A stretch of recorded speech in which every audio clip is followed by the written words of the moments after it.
तर गाईज आपण मंगलग्रह मंदिरमध्ये आलेलो आहोत.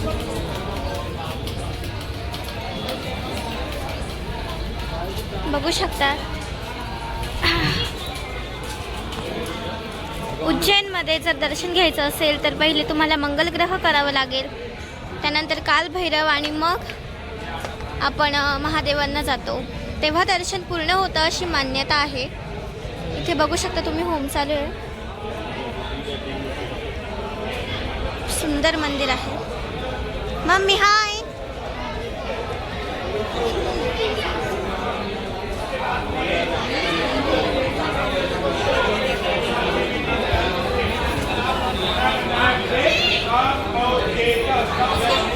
शांती चालू आहे जागोजागी, बघू शकता पूजा विधी.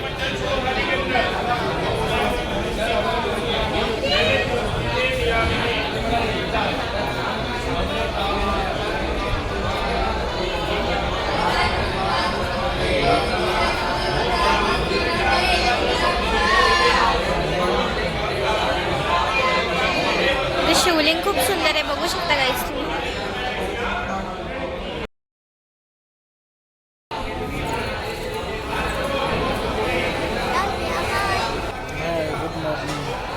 मंगलग्रह मंदिरमध्ये इथला व्ह्यू पण खरंच खूप मस्त आहे, बघू शकता. नदी कोणती नदी आहे? शिप्रा नदी आहे, बघू शकता. छोटं मंदिर आहे पण खरंच खूप छान मंदिर आहे.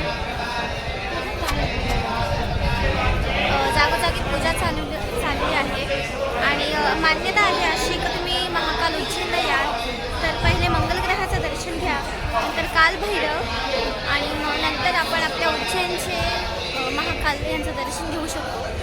कारण हे उज्जैनमध्ये महादेव हे राजा आहेत आणि आपण पहिले सरकार यांची आपण हे घेत असतो, परवानगी घेत असतो की राजाला दर्शनाला जायचं का, तर मग ह्यांची आपल्याला परवानगी घ्यावी लागते, असं आहे या दर्शनाची मान्यता वाटतं.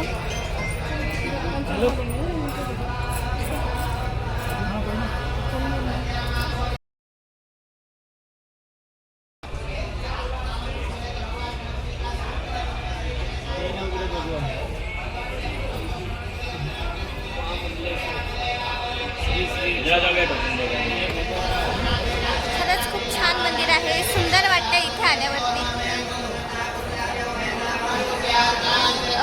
आम्ही ह्याच्या आधी 5 एक वेळा उज्जैनला आलेलो आहोत, पण आम्हाला प्रॉपर दर्शनाची पद्धत माहीत नव्हती.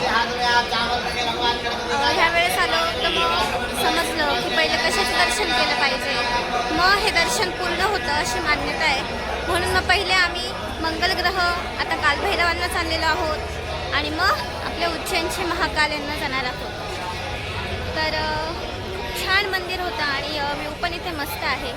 आणि सर्वात महत्त्वाचं म्हणजे देवांचं जे मुख आहे, जे रूप आहे ते अतिशय सुंदर आहे इथले. हो ना मम्मी?